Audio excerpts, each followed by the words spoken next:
Hello students, तो कैसे आप लोग। मैं उम्मीद करती हूँ आप बिल्कुल ठीक होंगे। तो अभी तक हमने किस चैप्टर की बात कर रहे थे? Is matter around us pure, class 9th chemistry chapter 2।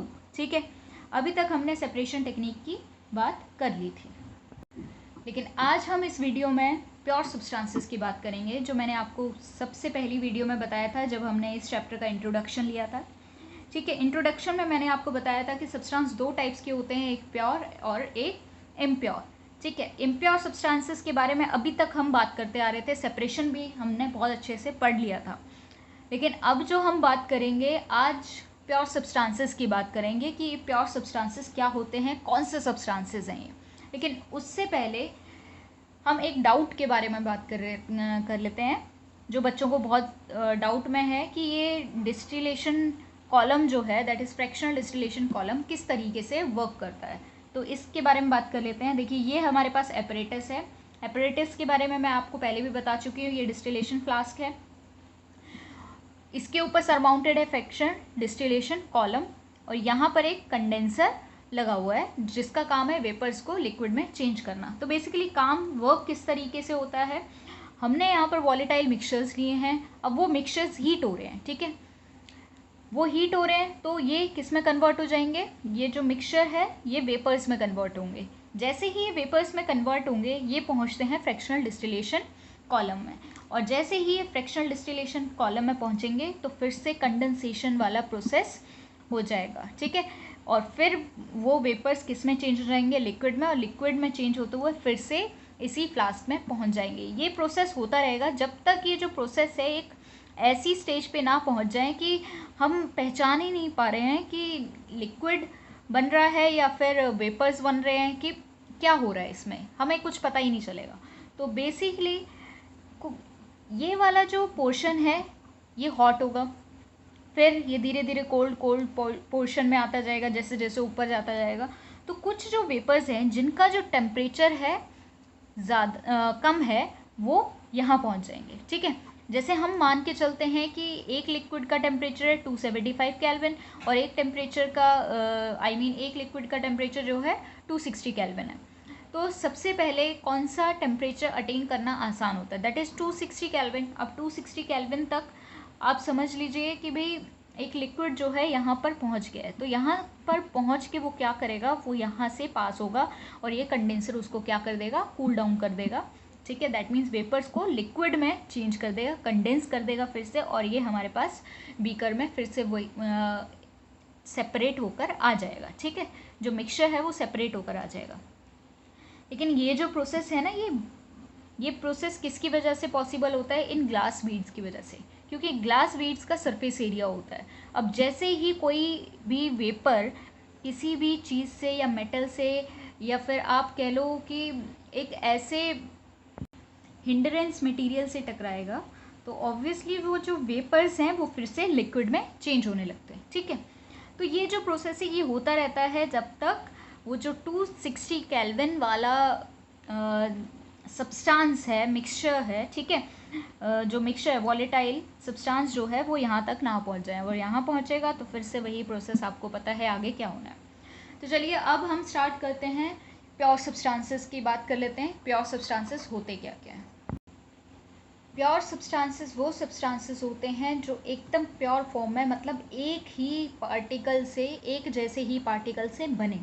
ठीक है, वो होते हैं हमारे प्योर सब्सटेंसेस। ये मैं डेफिनेशन आपको पहले भी बता चुकी हूँ, तो मैं यहाँ पर दोबारा राइट डाउन नहीं कर रही हूँ क्योंकि टाइम वेस्ट वाला काम है। अब जो प्योर सब्सटेंसेस हैं वो कितने पार्ट्स में डिवाइडेड हैं, तो सबसे पहले हम बात कर लेते हैं टाइप्स ऑफ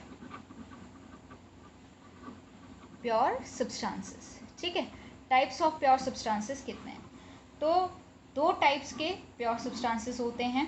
सबसे पहला है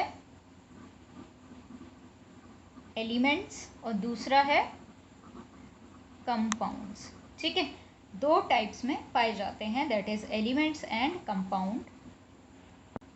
अब इनकी एक्सप्लेनेशन पढ़ लेते हैं कि एलिमेंट्स क्या होते हैं और कंपाउंड क्या होते हैं। तो सबसे पहले एलिमेंट के बारे में देख लेते हैं। तो एलिमेंट्स क्या होते हैं, ठीक है, it is the basic form of matter that cannot be broken down into simpler substances by chemical reaction. ये वो substances होते हैं जिनको हम और ज़्यादा फॉर्म में ब्रेक नहीं कर सकते बाय केमिकल रिएक्शन प्रोसीड करा के.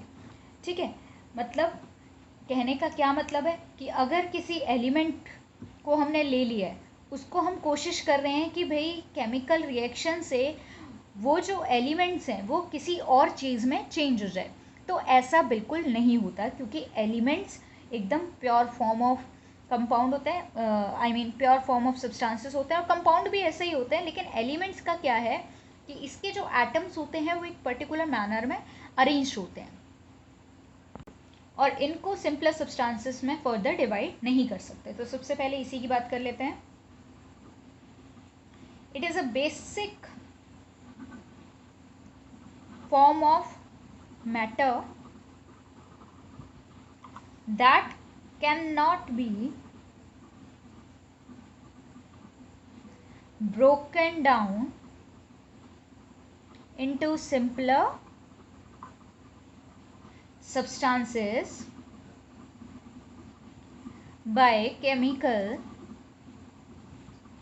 reactions. ठीक है, केमिकल रिएक्शन से हम फर्दर सब्सटेंसेस में कन्वर्ट नहीं कर सकते. जैसे अगर हम फूड खाते हैं, ठीक है, फूड इनटेक कर रहे हैं, तो फूड हमारे डाइजेस्टिव सिस्टम में जाके अदर सिंपलर सब्सटेंसेस में चेंज होता है और फिर हमें एनर्जी प्रोवाइड होती है. लेकिन इस केस में एज ए एग्जाम्पल की तरह बता रही हूँ. लेकिन एलिमेंट्स क्या होते हैं, एलिमेंट्स को और फर्दर सब्सटेंसेस में, मतलब ऐसा हो जाए कि अगर उसको हम ब्रेक करने की कोशिश कर रहे हैं केमिकल रिएक्शंस में, तो कोई दूसरा सब्सटेंस निकल के आ जाए, ऐसा नहीं होता. ठीक है, एलिमेंट्स ऐसे नहीं होते. ये हमारा पहला पॉइंट है. अब नेक्स्ट है, it is divided in 3 types. ठीक है, एलिमेंट जो है 3 टाइप्स में डिवाइडेड है. एक है मेटल्स, ठीक है, दूसरा है नॉन मेटल्स, और तीसरा है मेटलॉइड्स. ठीक है, ये बहुत ज़्यादा इम्पॉर्टेंट हैं, जो केमिस्ट्री में आगे बहुत ज़्यादा यूज़ होते हैं. ये जानना बहुत ज़रूरी है. ठीक है, metals, non metal and metalloid. तो सबसे पहले हम मेटल्स की बात कर लेते हैं कि मेटल्स की प्रॉपर्टीज़ क्या है ये मेटल. वैसे तो एक परफेक्ट डेफिनेशन होती है मेटल्स की कि ये वो एलिमेंट्स होते हैं जो इलेक्ट्रॉन्स डोनेट करते हैं. ठीक है, जो इलेक्ट्रॉन्स को लूज़ करने की टेंडेंसी रखते हैं. लेकिन ये नेक्स्ट चैप्टर में आएगा, तो इसको रहने दीजिए. हम पहले क्या कर लेते हैं, प्रॉपर्टीज़ के बारे में देख लेते हैं. तो सबसे पहली प्रॉपर्टी क्या कहती है इसकी, they have lustre. Lustre means होता है शाइन, मतलब ये देखने में कैसे होते हैं, शाइनी, जैसे गोल्ड. ठीक है, गोल्ड कैसा होता है, शाइनी. आयरन कैसा होता है, शाइनी होता है. अब है, दे हैव सिल्वरी ग्रे और गोल्डन येलो कलर. इनका हो सकता है कि इनका जो कलर है वो कैसा हो, सिल्वरी ग्रे कलर हो. ठीक है, या गोल्डन येलो कलर हो. ये बेसिकली सब में एप्लीकेबल नहीं होता है, आपको बाद में पता चल जाएगा. ठीक है, ये क्या करते हैं मोस्टली, दे कंडक्ट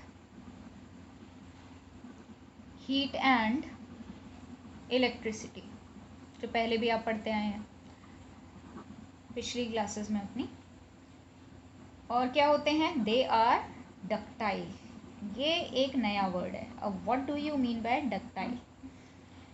ये डक्टिलिटी एक प्रोसेस होता है जिसमें क्या करते हैं, हम मेटल को वायर्स में कन्वर्ट करते हैं. ठीक है, वो क्या किया जाता है कि ये वायर में ड्रॉ किया जाता है. ठीक है, they drawn into wires. It is the property that can be drawn into wire, means metal can be drawn into wires. ये होती है डक्टिलिटी. और डक्टाइल मीन्स अगर किसी मेटल की बात कर रहे हैं वो वायर में कन्वर्ट हो सकता है, तो दैट मीन्स वो क्या है, डक्टाइल है.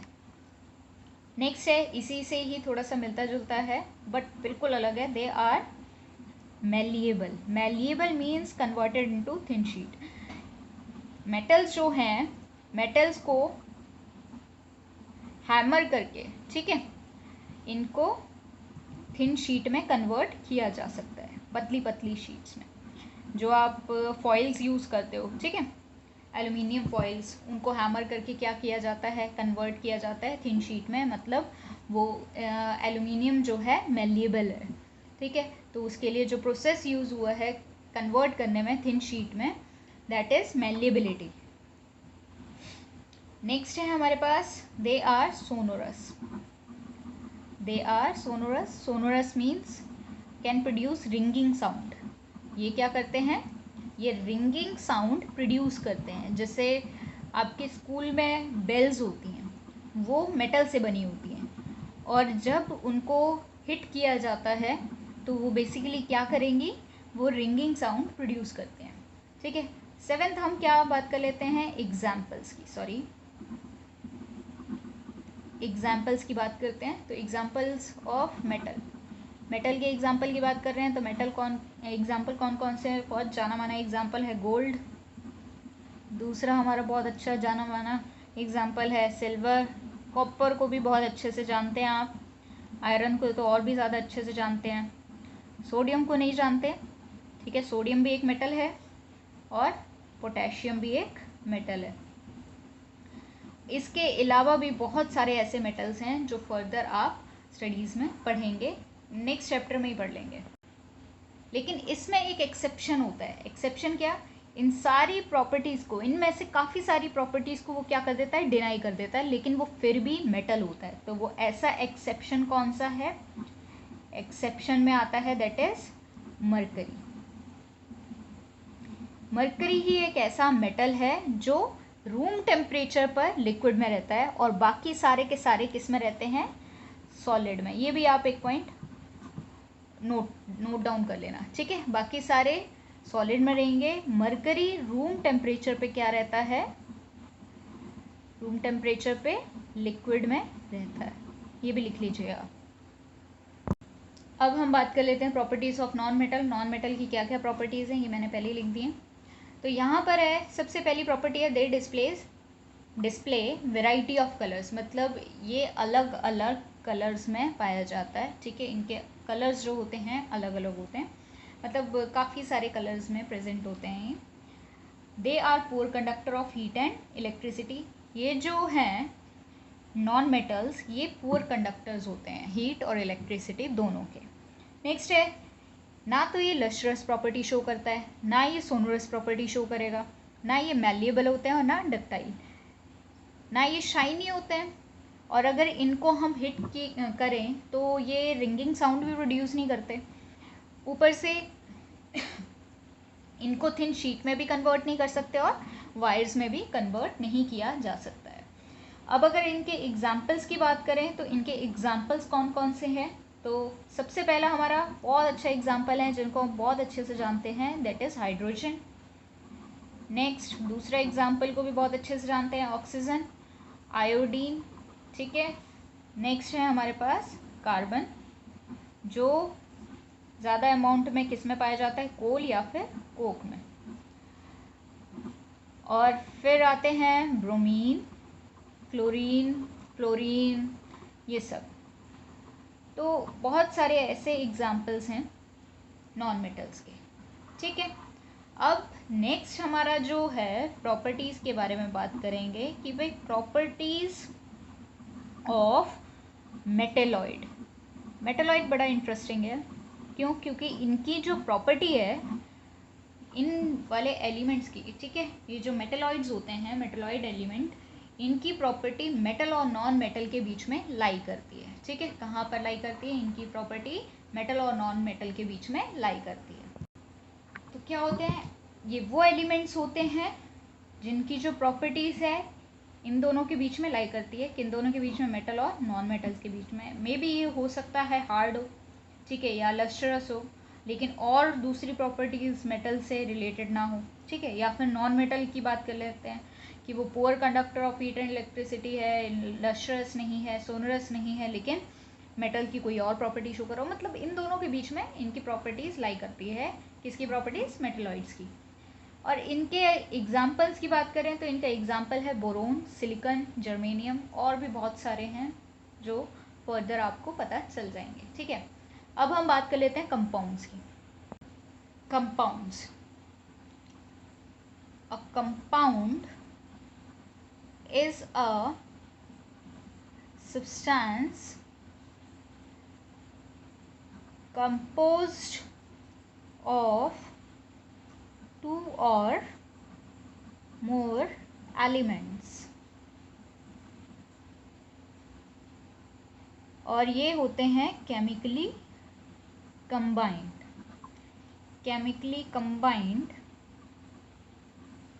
with one another in a fixed proportion। ठीक है, तो क्या होते हैं कंपाउंड्स? कि ये वो सब्सटेंस है जो किससे बने होते हैं? दो या दो से ज़्यादा एलिमेंट्स को कंबाइन करके बने होते हैं। लेकिन वो कंबाइन किस तरीके से करने हैं? हमने केमिकली कंबाइन करने हैं। ठीक है, उनको बॉन्डेड करना है हमने। तो कंपाउंड्स क्या होते हैं? ये वो सब्सटेंसेस है जो दो या दो से ज़्यादा एलिमेंट से बने हुए हैं, केमिकली कंबाइंड हो रखे हैं एक दूसरे से, और एक पर्टिकुलर प्रोपोर्शन में। मींस अगर हम बात कर रहे हैं रेशियो की, उनकी रेशियो 1:8 ही होनी चाहिए। अगर इससे इधर से उधर हो गई तो जो हमें डिज़ायर्ड कंपाउंड चाहिए वो नहीं बनेगा। ठीक है, इसकी भी कुछ प्रॉपर्टीज़ होती हैं, आप सुन लीजिए, क्योंकि मैं इसका ना डिफरेंस में भी बताने वाली हूँ। तो एलिमेंट्स रिएक्ट करते हैं और एलिमेंट के रिएक्ट करने से नए कंपाउंड बनते हैं। ठीक है, जैसे दो एलिमेंट ले लिए हमने, हाइड्रोजन और ऑक्सीजन ले लिया है, और एक पर्टिकुलर प्रोपोर्शन में लेना है जिनका होना फिक्स्ड होगा। ठीक है, जो हर टाइम उतने ही प्रोपोर्शन में लेने हैं, तभी क्या बनेगा? वाटर बनेगा। तो पहले हमारे पास एलिमेंट कोई और, हाइड्रोजन, ऑक्सीजन कोई और एलिमेंट, उन दोनों को हमने कंबाइन कर दिया और क्या बन गया है? कुछ और बन गया है। क्या बन के आ गया हमारे पास? एक नया कंपाउंड बन के आ गया, दैट इज़ वाटर। जिन चीज़ों से मिलाकर हमने मिक्स किया है, मतलब मिक्स नहीं किया, उनको केमिकली कंबाइन किया है, उनकी प्रॉपर्टीज से बिल्कुल अलग हुआ। ठीक है, नेक्स्ट है the composition of each new substance is always fixed. और जो कंपोजिशन होती है वो एकदम फिक्स्ड रहती है कि उतने ही पर्टिकुलर प्रोपोर्शन में बनेगा। The new substance has totally different properties, मतलब जिनसे वो मिलकर बना है उनकी प्रॉपर्टीज से बिल्कुल हटकर होगा। ठीक है, उनकी प्रॉपर्टीज से बिल्कुल मिलता जुलता नहीं होगा जो नया कंपाउंड हमारा बनेगा। ठीक है, तो ये है इनकी प्रॉपर्टीज़। अब हम डिफरेंस की बात कर लेते हैं कि हमने डिफरेंस किस में पढ़ना है, जो बहुत इंपॉर्टेंट होता है कि मिक्सचर्स को भी तो हम क्या करते हैं? एक दूसरे में क्या कर रहे हैं? कंबाइंड कर रहे हैं। कंपाउंड्स को भी हम कंबाइन कर रहे हैं। तो इन दोनों में क्या डिफरेंस है? तो इन्हीं दोनों की डिफरेंस की बात कर लेते हैं। ये है हमारे पास डिफरेंस। तो पहले मिक्सचर्स की बात कर लेते हैं। मिक्सचर्स क्या है? ये क्या होते हैं भाई? एलिमेंट्स और कंपाउंड को बस मिक्स कर दिया है एक दूसरे में और उससे कोई नया सब्सटेंस नहीं बना है, तो वो हो गए हमारे मिक्सचर्स। लेकिन कंपाउंड के केस में क्या होगा कि भाई एलिमेंट्स जब एक दूसरे से रिएक्ट करेंगे और नया कंपाउंड बना लेंगे, वो होते हैं कंपाउंड्स। ठीक है, और यहाँ पर कोई भी नया कंपाउंड नहीं बना है, ध्यान देना है आपने हर एक पॉइंट पे। नेक्स्ट है a mixture has a variable composition. Mixture की वेरिएबल कंपोजिशन होती है, मतलब एक पर्टिकुलर फिक्स प्रोपोर्शन में नहीं डाला जाता है। ये हमने डाल दिया है, मिक्स कर दिया है, ठीक है, इनका एक पर्टिकुलर प्रोपोर्शन नहीं लेना है। जैसे 1:8, अगर एक हमने सब्सटेंस लिया है 1 ग्राम तो दूसरा हमने 8 ग्राम में लेना, नहीं, ऐसा कुछ नहीं होता है। ठीक है, अलग अलग पर्टिकुलर कंपाउंड की जो रेशियो होती है, बनाने की रेशियो, वो अलग अलग होती है। तो ऐसा नहीं है कि आपने ये सोच रहे हैं कि 1:8 ही लेनी है, क्योंकि मैं ये सिर्फ एक एग्जाम्पल लेके चल रही हूँ।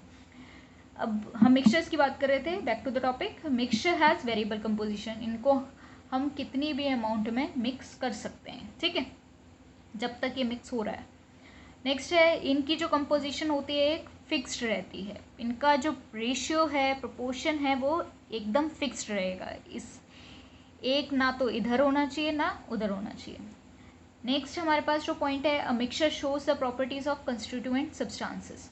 ठीक है, जिनसे मिक्सचर बना है, जिन पर्टिकुलर चीज़ों को लेकर मिक्सचर बना है, जो हमारा मिक्स होके आएगा, ठीक है, बाद में जो सब्सटेंस आएगा वो कौन सी प्रॉपर्टी शो करेगा, ये उन्हीं की प्रॉपर्टी शो करेगा जिन चीज़ों को लेकर हमने मिक्स किया है। लेकिन इस केस में, कंपाउंड के केस में ऐसा नहीं होता है। कंपाउंड के केस में क्या होता है, जो नया सब्सटेंस बनता है उनकी प्रॉपर्टीज़ बिल्कुल डिफरेंट होती हैं। ठीक है, उसकी प्रॉपर्टी बिल्कुल क्या होती है, डिफरेंट होती है, जिन चीज़ों को लेकर उस नए कंपाउंड को हमने बनाया है, जो नया सब्सटेंस हमने बनाया है उसकी प्रॉपर्टी बिल्कुल अलग होगी जिन चीज़ों से मिलकर हमने बनाया है। जैसे hydrogen plus oxygen gives water. Hydrogen की प्रॉपर्टी अलग होती है, ऑक्सीजन की प्रॉपर्टी अलग होगी वाटर से। ठीक है, इन दोनों की खुद की प्रॉपर्टीज भी बिल्कुल अलग अलग होती हैं। नेक्स्ट पॉइंट है हमारे पास, the constituents can be separated fairly easily by physical method. इनको हम फिजिकल मेथड से बिल्कुल सेपरेट कर सकते हैं। जो अभी तक हमने सेपरेशन टेक्निक पढ़ी है दैट इज फिजिकल प्रोसेस, समझ गया। नेक्स्ट है, लेकिन जो कंपाउंड्स है उनको हम फिजिकल मेथड से बिल्कुल भी अलग नहीं कर सकते, पॉसिबल नहीं है। तो इनके लिए जो प्रोसेस यूज़ होते हैं that is chemical reaction, by chemical reaction, और या फिर इलेक्ट्रोकेमिकल रिएक्शंस। इलेक्ट्रोकेमिकल रिएक्शन वो रिएक्शंस होती हैं जो केमिकल्स में इलेक्ट्रिसिटी पास करके करवाई जाए, समझ गया अभी। तो ये है डिफरेंस, और कंपाउंड्स की ये होती हैं प्रॉपर्टीज़। मैं दोबारा से बता देती हूँ कि कंपाउंड होते क्या हैं। ये बेसिकली एलिमेंट से बने होते हैं, और एलिमेंट्स जो हुए हैं बॉन्डेड होते हैं। ठीक है, इनको केमिकली कंबाइंड किया जाता है एक दूसरे से, तब जाके हमारा कंपाउंड बनता है। और जो एलिमेंट्स लेने हैं हमने एक पर्टिकुलर फिक्स प्रोपोर्शन में ही लेने हैं, इससे एक नया सब्सटेंस ही बनेगा। ठीक है, और जो कंपोजिशन होती है वो फिक्स्ड रहती है। नेक्स्ट है, जो नया सब्सटेंस बनेगा उनकी प्रॉपर्टीज़ जिन चीज़ों से वो बना है उनसे बिल्कुल अलग रहती है। ठीक है, उनको हम कहते हैं रिएक्टेंट और प्रोडक्ट। मतलब प्रोडक्ट की जो प्रॉपर्टी है वो बिल्कुल अलग रहेगी रिएक्टेंट से। आपने देखा होगा कुछ है इस टाइप की रिएक्शन, C6H12O6 है ना, इस टाइप की रिएक्शंस कुछ देखी होंगी आपने, और इससे कुछ बनेगा, है ना। तो इस साइड को हम कहते हैं रिएक्टेंट्स, और इन साइड को जो हमारे पास आखिर में मिलता है दैट इज प्रोडक्ट, समझ गया।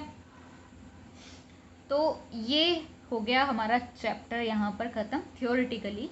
ठीक है, इसके आगे अब मैं आपको कुछ नेक्स्ट वीडियो में आपको कुछ क्वेश्चंस दूंगी, आपको NCERT questions and text questions भी करवाऊंगी।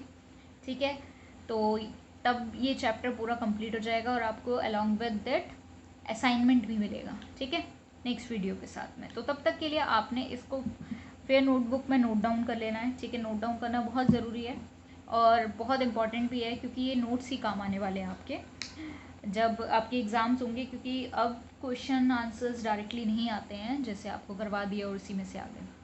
तो आज के लिए बस इतना ही, अपना ध्यान रखें। Thank you, bye bye.